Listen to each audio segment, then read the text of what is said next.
Bob Dylan once sang, "To live outside the law, you must be honest." And our guest today lives at the intersection of law and music. Steven Mednick is a noted lawyer for municipalities, helping them to draft new city charters and restructure services. Most recently, he's worked as a liaison alongside CCM and others in breaking down municipal-related executive orders throughout the COVID-19 crisis. He's also a musician, aiding the efforts that have seen a renaissance of concerts coming to the New Haven area. Today we're going to talk a bit about both law and music and what they mean for the future of municipalities. We'd like to thank our sponsors at Gateway and Housatonic Community Colleges, and our new premier sponsor, Digital Back Office and Palo Alto Technologies. The Municipal Voice is the Connecticut Conference of Municipalities podcast in collaboration with WNHH LP 103.5 FM. I'm your host, Matt Ford. As always, be sure to give us a like and let us know what you're thinking in the comments. CCM's Municipal Voice podcast continues to present a key forum on important state-local issues. The views expressed do not necessarily reflect the consensus views of CCM or our member municipal leaders. Steve, thanks for being here. It's a pleasure. Great to be here. Joining us from the library. So you are, in fact, in a year and a half of doing the show now, the first lawyer we've had on. So I don't know if our listeners have an appreciation of how integral the law is to running a municipality. But charters, constitutions, the things that set up towns, essentially, these are just books of laws, essentially. Can you tell us a little bit about how your practice fits in with municipalities? Well, my practice is a very unique law practice. I was an elected official when I was very young, in the 1980s and Where was that? 90s. In New Haven. I was an alderman. Excellent. Well, we called them aldermen back then. We were alders now. Alders. And it was a wonderful experience. It was a great experience. I was very active with CCM, the National League of Cities, and was just a local legislator for 10 years. I became corporation counsel and joined a large law firm. And during that time, I decided to try to, mix my practice of law, which was closings and business transactions, with my interest in public affairs. And so my practice starting in the 1990s really began to focus on the interconnection, the intersect where laws and towns and cities intersect and meet. Yeah. And everything we do, as we'll talk about in this little interview, is based in law. Because one of the misnomers we can talk about is that we have home rule in the state of Connecticut. A lot of people think that means that there's inherent rights for municipalities to do what they want within their town boundaries, and we will find Not so much the case. Okay. So on your website, you talk about drafting new city charters, helping with charter revision efforts, rewriting codes of ordinances. What is a charter, and how often are they changed or revised? Well, charter is a constitution. It's the local constitution for the community. And up until 1957, these charters were granted by the General Assembly. There's a constitutional provision that requires home rule in the state of Connecticut, but we have a form of home rule that is not called constitutional home rule, it's called legislative home rule. Okay. It means that all we can do are those things that the legislature grants us the ability to do. Okay. And as of 1957, we no longer had to go to the General Assembly to get a charter. We were able to, under the state laws, create our own constitution. And Title VII, which I won't get too technical for you, is the section of the general statutes that govern how municipalities are operated. And that is the list of things that we can do: police services, fire services, health services, the whole range of activities you see in local government are governed by Title VII. Okay. So most communities adopted home rule charters after 1957, and many charters have a provision that requires a review of their charter every 10 years. Okay. So some have it built in. Yeah, I have it built in so that you can do it. And so there's a lot of different reasons why you would look at your charter if you don't have a provision like that. Some of the older charters have provisions that go back to the time where a town was a town meeting town. Okay. Moved to a council mayor form of government. So you may have lingering provisions that prevent you from efficiently operating your government. You go back to your charter, put on your white wigs. I don't have to do that anymore. and you go back and you sit in earnest for up to 17 months Mhm. and go through your charter to try to make the charter work And for your. what would kick off that process? Is it usually from the government itself in the town? Is there votes by the people, You referendums? can, How do yeah, you you go can about go two ways. You can go, the legislative body controls the charter. It's not the mayor or the first selectman who controls the charter. It's the legislative body. Usually a mayor takes a it? step, goes to their council or goes to their legislative body or to the town meeting and says, I think we need to have charter revision. But Mhm. it's functionally a legislative activity. The legislative body creates a charter. It's a two-step process. Mhm. They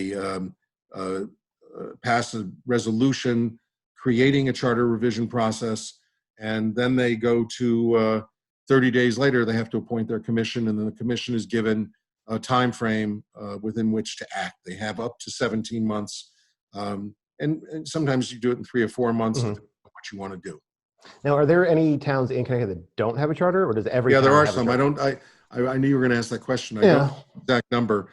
Title VII also has a series of provisions that govern municipalities that do not have charters. So So that it's written in there that if you don't have a charter, these are the rules. these are the rules. Okay. Westport, Connecticut, for example, does not have a charter, and there are other communities that do not have charters.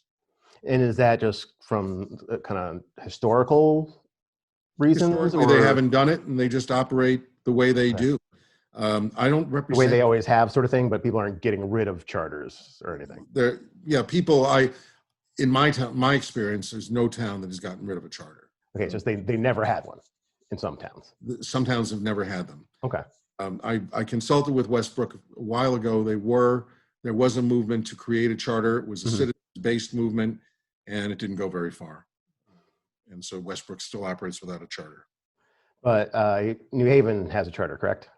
Oh, New Haven has a charter. How far does it go back? Is it this one of the things that was set up, with Most the of the king at some point? charters in the big cities go back to the 19th century. Okay. And in fact, that's always one of the challenges for the big city charters. When you look at the Hartford Charter, the New Mhm. Charter, the Waterbury Charter, New Haven Charter, Bridgeport Charter, you will see a very dense document. Yeah. It's 400 pages long. Each of them are at least 100 pages long. Mhm. And those charters are very complicated because you still have provisions that were granted by the General Assembly. Mhm. So in the recent, the current public health crisis, you'll see some mayors from the bigger cities issuing executive orders to do things. Mhm. And I've had mayors and first selectmen from smaller towns say, I'd like to do what the mayor of New Haven or the mayor of Hartford just did. Mhm. And I said, well, you can't. Because it's not in the charter. And it's because their charter had a provision that was granted by the General Assembly in the 19th century or the 20th century that gave that mayor specific authority to do some of the. So with some of the older charters, they actually got grandfathered in on They some things? grandfathered in the old special acts. Ah, interesting. Yeah. So you Now, can't there's get that type of charter anymore. You can't. I mean, I think if you have friends in the legislature, you might try to get one to give you unique powers. And some of the powers are quite interesting. The city of New Britain has the authority to create a militia to protect its boundaries. It Okay, also so don't get Aaron Stewart mad with you. don't get Aaron Stewart mad at you. She also has the ability of eminent domain in the town of Cromwell because they own a reservoir there. Mayor O'Leary has the ability to deputize water police to police Bantam Lake because Bantam Lake is a water source for Waterbury. Okay. And Even though it's not those actually types in of- Waterbury, not in Waterbury. It's but because it's their water source, up in Morris, it's I in think that charter Morris, somewhere that Connecticut. they. Okay. Yeah. No, Yeah. I know Bantam Lake. I'm from New Yeah. Milford, so I have swam in Bantam Lake many a time. There you go. It's a lovely place. Yeah. So that's. Yeah. Can you tell us a little bit about the fence? It was a case that you wrote a 106-page dossier on. Yeah. That was actually one of the most interesting cases. Next week will be the 41st anniversary of my swearing in to be a member of the bar. I know I look it, but I don't feel that I've been practicing for 41 years. The Mayor Jackson, who's now the chief administrative officer in New Haven, and the council president, Jim Pascarella, came to me. Oh, at this time he was with he was with Hamden? He was Hamden, mayor of Hamden. Okay, we're talking about Hamden. Okay. Yeah, town of Hamden. They came to me because HUD had been notified the city that they were going to cut aid. if Okay. the town of Hamden did not take down the fence between the city of New Haven and the town of Hamden at the Brookside low-income housing. Okay.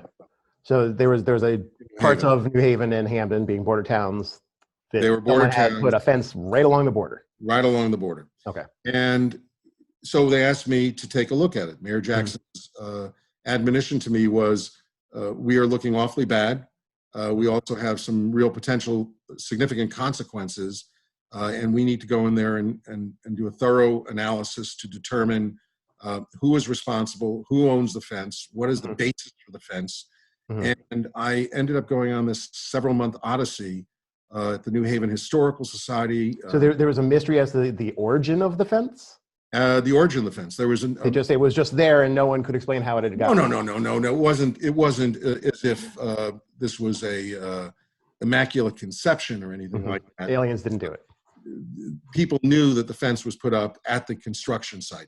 As it turns out, the report was called "There Are No Angels at the Table," and the reason I called it "No Angels at the Table" is all the parties that were criticizing Hamden all had dirty hands in this thing. When this was originally developed, it was developed both as a state and federal housing program. And this is on the New Haven side on the New Haven side. And there were some developers. The Hamden side wasn't really residential. The Hamden side was potential residential. It was farmland. There was a pig farm up there. There was a pauper cemetery on the contiguous to the site. And the predecessor to HUD, remember HUD was the party that got Hamden to do something because they were threatening the loss of money. FHA mandated that they place a fence up there so that the housing would not encroach on the ability of the town of Hamden to develop those farms into neighborhoods. They thought that there might be an issue with development. So right there at the beginning, the predecessor to HUD was the instrument for the creation of. So it was the federal government that said you had to put up the fence, and then it was the federal government that said you have to take it down now. Correct. Okay. Over the years, the fence kept growing. It kept getting taller and higher. The city of New Haven was responsible. I was on the board of aldermen for 10 years in the 1980s, and that's what was particularly fun for me because I had to go through 60 years of aldermanic journals and across my 10 years. And one of the things that I remember quite distinctly is not once in 10 years was there any protest about this fence, this wall that was created between the two towns. A decade later, I served for 9 years on the New Haven Housing Authority. Housing Authority owned the property where the fence was. No one, and I remember asking the question when I was there, who enforces this? What is the mechanism? Is there a legal document? Is there some rationale that we have to keep this fence up between us and the town of Hamden? And everybody said, well, there's an agreement. Well, where's the agreement? And no one ever found it. There was no agreement historically. To this date, it has not been found. It was just didn't exist. Done as a gesture between the two towns. New Haven, when I was serving on the board, John DeStefano was the chief administrative officer. The city of New Haven actually replaced the fence, and a concession to the people who lived at Brookside created what they call a little space where you can kind of shimmy through to catch the buses on the Hamden side to go to the Magic Mile to shop. And what we found in the end was that there was no legal agreement. And moreover, we found that the fence was entirely on New Haven's property and had nothing to do with keeping the fence up. New Haven could have taken it down any time in those 60 years if anybody had bothered to do the research. And so it was a fascinating project because the New Haven Independent was very critical. They pointed the finger of blame at Hamden for its role in keeping the fence up. The mayor of New Haven at the time, John DeStefano, as I indicated, very dear friend of mine, he appointed me corporation counsel. Very fond of John. John was very critical of the wall. some people call it, take down that wall, Mr. Gorbachev or Mr. Jackson, Mayor Jackson. And it turns out New Haven could have done it any time in those 60 years and had not. And so the report, and HUD had a little egg on their face. I spoke at a HUD conference a few months later, and some of the officers said, "Oh, so you're the guy who threw the eggs at us." And it was a really fascinating project because it involved everything I like. I like forensic law, where you go in, you look at a problem, you go back, you try to reconstruct it, and come out with a solution for the clients. In this case, we had a great solution for Hamden. I'm not saying Hamden did not want the fence. There were people who wanted some people in that neighborhood there that didn't want people coming through the neighborhood or whatever. Correct. The developments that they've put on Brookside are absolutely terrific. Drive through there. It's a wonderful, it's a really wonderful development. It integrates very nicely into the single family development on the Hamden side. Yeah. So the fence is down now. So you saying the fence has been down for a number of years. And no both issues. Neighborhoods are thriving. Everybody's thriving. You can drive into New Haven in that point of New Haven, which you could never do. So people from Hamden can get into Westville or go up to Amity. People from Brookside can go down Wooden Street and go to Dixwell Avenue and go to the Magic Mile. You are listening to the Municipal Voice on WNHH 103.5 FM. Sponsored by Digital Back Office and Palo Alto Technologies. digitalbackoffice.com. All right, so on to some more recent happenings. You've been a part of a team of organizations, including CCM, the Council of Small Towns, the Connecticut Association of COGS, Martha Kalina, Powder Sage, the Connecticut State Department of Education, that have put together webinars on the many executive orders that Governor Mont has introduced since the start of this. Do you know how many of these executive orders deal with municipalities? What are some of the impacts of these orders? Yeah, through today, there have been 41 executive orders. But the 41 executive orders are broken up into multiple sections. Okay. 65 of the sections, and I didn't go and do a cumulative look at how many sections are, but 65 of those sections deal with municipal issues. Okay, so deal with remote big. meetings, which has been one of the major, I don't want to call it an innovation, but one of the results of the crisis is having remote meetings of boards and commissions. Budget deadlines, it altered the budget deadlines for communities.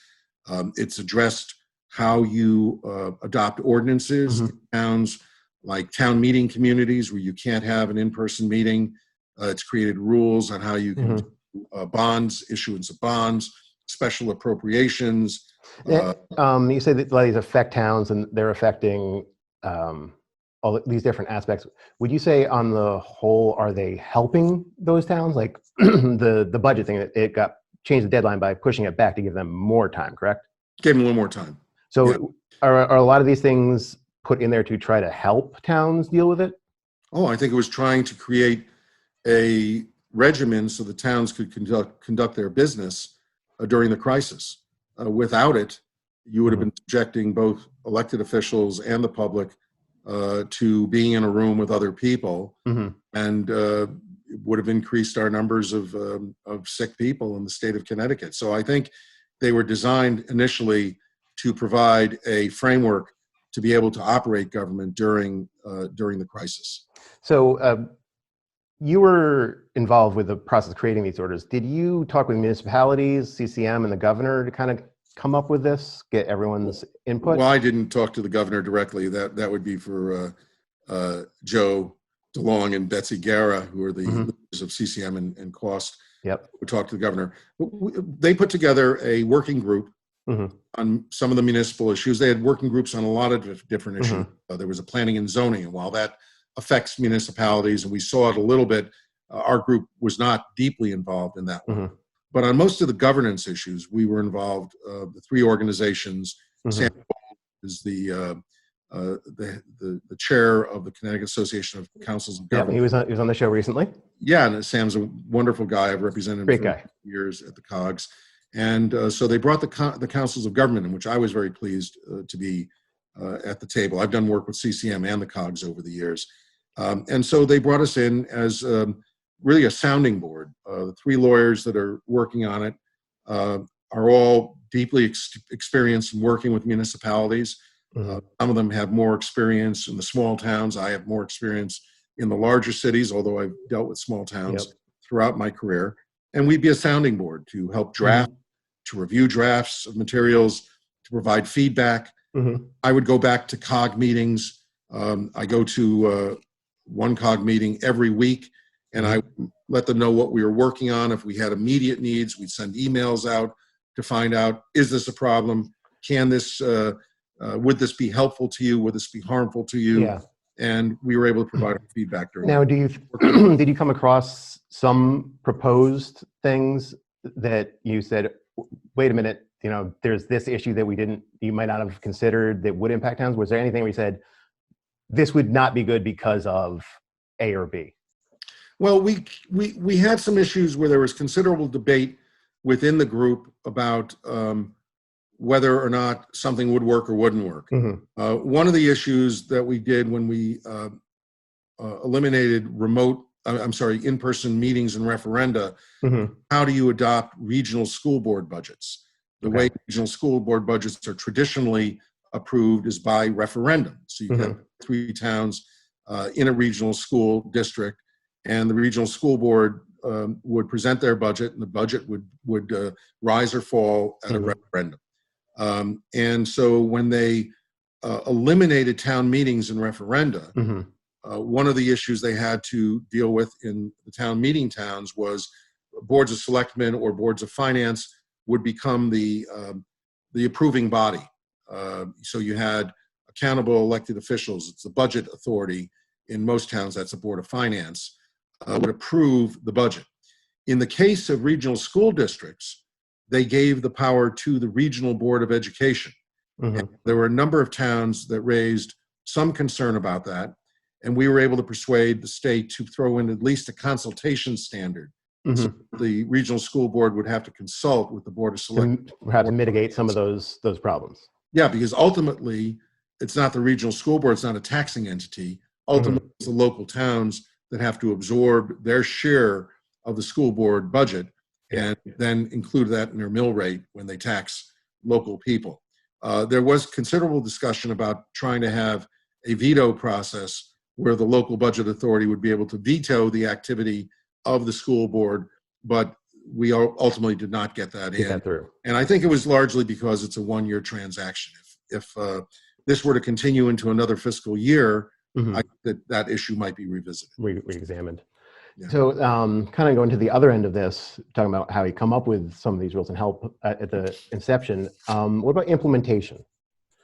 Have that been going? Have you seen anything going on with implementation? Well, any advice for municipalities as they're facing this stuff? The big pushback, I mean, most of the towns have implemented the governance principles pretty easily. We've expanded the ability of towns to act on ordinances and other things. They have to make a finding that the ordinance has to be adopted during the crisis. It can't wait until after the crisis. There could be financial implications to the town, contractual implications. Collective bargaining would be an example of something like that. A second year in a procurement on a technology deal might be something like that. We have to fund it for the next year, or you just have to approve the next phase of a contract. So it's been pretty, I think it's been pretty fluid. I think the towns have adopted well. I think that no one is out there power grabbing, trying to take care of things that they'd like to do without getting the public involved. I've seen no evidence of any communities that have done that. Some towns have done some things. I don't want to say that they're silly, but one town has actually had drive-by votes for their budget, as opposed to giving the authority to the local budget authority. They've had town meetings that were remote, and then the votes were drive-by ballot to somebody in a parking lot who could take your ballot. So some still figuring it out in some places. They figured it out their own way. Most communities are actually trying to do it to honor the remote meeting standard that the governor established for early on in this process. So talking about some of these meetings and stuff, What do you think the future is going to look like? Some of the implications of the laws, reopening the economy, social distancing is still important. So they're going to start with, restaurants with outdoor seating only. So what do you see as the issues that are going to arise for towns with the reopening?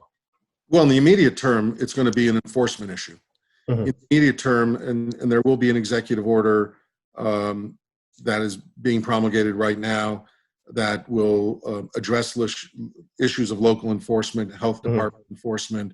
Other local officials could be involved in enforcement, and they will be involved in trying to make sure that the restaurants and the other businesses that are operating in accordance with the standards that were in the executive orders. And so people are going to agree or disagree. People could challenge enforcement. It's not going to be an easy thing. It's not black and white. One example, the idea of wearing something over your face. The executive order says you should do so. But it also says if you have a health condition and you don't have to prove you have a health condition, then you don't have to do so. So you can just say you have a health condition. I could say I have a health condition and I don't want to wear a mask. I can't wear a mask because it's a health issue for me. So the restaurateur has the decision to make, do I let this person in? Then the town enforcement agency has a decision to make, do we hold the restaurateur responsible for having somebody who doesn't have a mask on?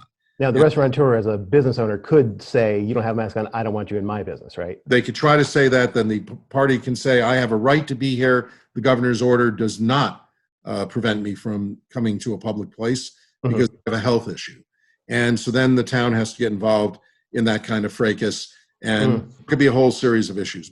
The hope is that 95%, 99% of the business owners and the people will be rational about this and how they conduct themselves. That's optimistic. It's going to be the immediate problem for communities is enforcement. The immediate problem for towns and cities is when do they start opening up town halls, city halls. One of my COGs, there was a series of roundtable where all the first selectmen and mayors were just commiserating with each other about what to do, because close down of town halls was not mandated by the governor. It was a judgment call that was made by chief executive officers in all of those towns. So they're going to have to go through the question of the issue of how do we reopen, when do we reopen, but keep our open by safe. appointment. Do we just open the doors as they had been in the past?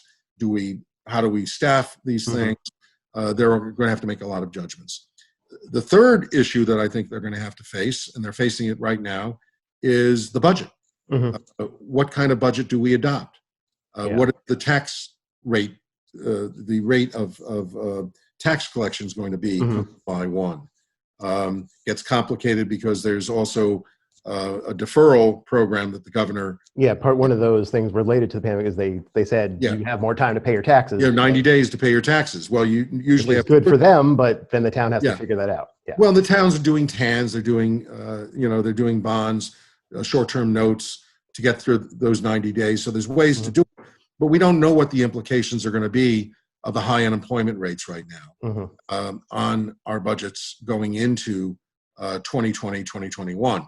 And so I think a lot of towns are going to be telling taxpayers that we're going to be adopting a budget. This is what the mill rate will be on July 1, but we don't have, the General Assembly hasn't met, so we don't know what we're going to get from the state in real terms at this moment. We don't know what Congress is going to pass through to the states and to the local governments. So I expect that the other implication is that there will be reopeners during the course of the fiscal year where town fiscal bodies, budget authorities, will have to come together and make adjustments during the course of the fiscal year. Some adjustments may be a mid-year increase in the mill rate, depending on what local governments receive from the federal and state levels. Just briefly back to the enforcement issue. Do you see is there a need for just some clearer guidance on some of that from the state, or do they need to pass some new laws that give the municipality a little bit more teeth, as it were, to enforce those? Well, there will be an executive order, Mm-hmm. and the executive order will give some guidance to local communities. And the hope would be that whatever the executive order doesn't have, that there will be a guidance document that comes from the state of Connecticut, from DECD, Mm-hmm. OPM, that will give guidance to the communities. I think that municipalities would like to have kind of a uniform protocol to follow, both for the enforcement of these laws.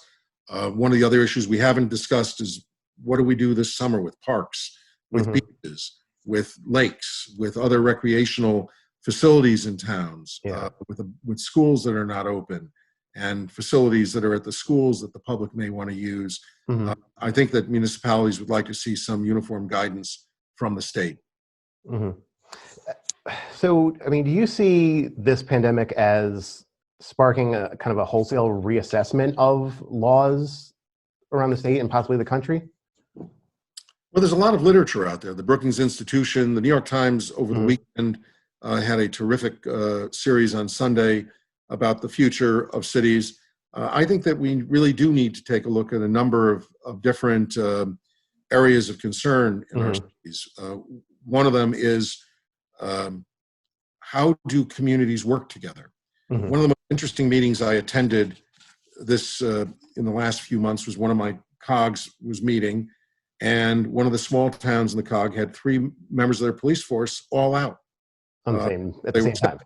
Okay. And so how do you deal with that? And under mutual aid, there are ways where towns can work together to help supplement their workforces. So maybe the next couple of officers from the bigger town next door could go help out over there. You can go into the other town, and they're not. And sometimes it's small town to small town. There is no big city that has someone they're sick over there, but everyone's good over there. Yeah, sort of, but on that issue, think about that issue for a second. There may be limitations in your charter that limit your ability. You can't have officers of another municipality enforcing in your town or something like that. There may be limitations in your collective bargaining agreements. You may have a police department who is operating under one collective bargaining agreement, and a police department in a small town under another collective bargaining. So it might not be that you're not supposed to have the police in your town, just you couldn't pay them if they did. You may not have the flexibility to do those things. So I think that we need to start restructuring state laws to allow for more what I call interlocal arrangements. Sam might have talked to you about this when he was on your show, where communities come together for services beyond the normal types of services that are covered, police and fire services on mutual aid. You may start to see things where communities need to get together and look at, is there a way that we can share services for procurement? Why do you have a procurement department in your Board of Education and in your general government? Why do you need to have multiple procurement departments in the smaller towns? You just mentioned Sam with the COGs. Could the COGs be a part of that solution? The COGs could play a role there. Already have the things divided up into sort of segments, as areas. No, you do have the regions, and with the movement in the next year or so toward county equivalency in the state of Connecticut. We're moving. I don't know. You talked about that with Sam. He mentioned that in order to basically be able to get like grants and things like that from the federal government. They say, you get this much for the county, and we don't have counties, so we need something equivalent. Yeah, there's tens of millions of dollars that are going to hundreds of millions of dollars that are going to counties and metropolitan governments throughout the state of Connecticut. Connecticut does not have throughout the United States, and Connecticut does not have a vehicle for retrieving any of that money. So counties we're missing out. Give us that ability without creating another layer of government. I don't think anybody in Connecticut wants to create a layer of government in our old counties. There's already a structure in place that could handle that. Yeah. There's structures with the councils of governments, I think, is a structure that can handle things like that. Some of the administrative functions that are duplicative around the state. But again, you have to look at charters, what the charters require. The charter requires you to have an assessment office, to have a tax collector. Can you not have a tax collector? So I think town charters need to start taking into account the ability to enter into interlocal agreements with their neighboring communities, try to come up with more efficiencies in terms of operating their governments. One of the other things I think we learned here also is that the emergency structure that we have in the state of Connecticut for local government doesn't give, we talked about this earlier with regard to charters, doesn't give local chief executive officials a lot of authority. And I think that we need to take a look at that. And I think we need to look at codifying a lot of the executive orders that we have, that the governor has issued. Probably not verbatim. I think that the executive orders provide a really good foundation. See at the end, when we kind of are getting on the other side of some of this immediate stuff now, kind of looking back and seeing this worked, this was good, we should exactly right. Touch it up a little bit, change a couple of things there, but we should make this the go-to plan. That's exactly right. Yeah. So on to something a little bit more fun. In addition to being a lawyer, you're also a musician. I am. You worked on projects like opening up the College Street Music Hall here in New Haven. Can you talk a little bit about the economic impact of theaters like College Street on the local economy? Well, the impact is pretty substantial. We did an economic impact study in 2018, and we found that College Street attracted just under 71,000 patrons to downtown New Haven. It had a economic impact of about $16 million to the city of New Haven and created about 280 jobs. And that's not just there, that's also... No, there's not 280 eating at the restaurant next door? Restaurants, retail. Okay. Yeah. And I can just say anecdotally that my office is a block from College Street and Schubert. So the restaurants I go to, or I used to go to, sadly, would stay open late at night because the College Street crowd tends to be a crowd that stays in town. The Schubert crowd, or the Long Wharf crowd, which is not downtown, the Yale Rep crowd tends to be a crowd that may come in for dinner, but generally goes home after the theater is over. College Street actually brought after the rock show, people might want to go to the bar. Local bars, local pubs, and local restaurants benefited enormously from it. It's one of the great projects in downtown New Haven, and I'm looking forward because it was formerly the Palace Theater, which was vacant for a number of years. 15 years. I was on the Board of Alders in the 1980s, as I indicated earlier, and one of the big projects I was on the Cultural Affairs Commission for a number of my years on the board. And I was there in '84 when we reopened Schubert Theater. Remember, Schubert Theater was closed for almost a decade between the 70s and 80s. Yeah. Both Schubert and Palace reopened. Palace wasn't as successful as Schubert, although Schubert had to go back to the drawing board periodically for injections of public funds to keep it alive. But the Palace ultimately failed and was shut down for 15 years. The genius of the Palace Theater deal was that the Federal Deposit Insurance Corporation mandated, after the bankruptcy of the prior owner, mandated that theater be used for theater for the public in the city of New Haven. So it couldn't just be knocked down and turned into something else. Not to be knocked down and turned into something else. Oh, good. And so the New Haven Center for Performing Arts was created. My clients came in 6 years ago, reinvigorated the New Haven Center for Performing Arts, opened up the theater, and have put on really just a great array of shows without a penny of public subsidy. It's the only theater in the state that hasn't been subsidized. Not to say that we wouldn't take assistance from the state government, but the interesting thing about that statement is this. The state has funded every other theater sight unseen, basically, based on what their projections might make. The College Street Music Hall would be a great example of private money coming in through a not-for-profit, having a track record of performance in a community where it's succeeded, but in order to reduce the debt service so it could succeed even more, the state can now say this is a really viable investment in a going concern that benefits the community enormously. So it could be a model. I'm not out here asking for the assistance right now, but it could be a model for assistance in the future. Come, operate, open your theater, see what you can do, and make this work. And the New Haven Center, if we were living in a slightly different time, in June you would have seen the Tennis Center New Haven converted into the Westville Music Bowl. I had tickets for Iron and Wine. Tedeschi Trucks is supposed to be there. There's a whole great group of acts that were supposed to be there, but I think that's largely not going to occur this summer. This is the old Pilot Pen Tennis Center at Yale. Correct. Kind of a big outdoor stadium. Correct. It wasn't really getting utilized most of the time. Not at all. I was the original treasurer because that was my ward. When I was an alderman, I was treasurer of the Tennis Foundation. And from the moment that stadium was built, you can ask John DeStefano or anybody who was involved at the time. I always felt that it would be a great facility for live music. And we did like 5 concerts historically there. And I am looking forward to the day that center reopens and we have some great music, probably in 2021 at this point. Yeah, that's what it's looking like here as well. So talking about the venues, and you mentioned before that so far they haven't needed any assistance.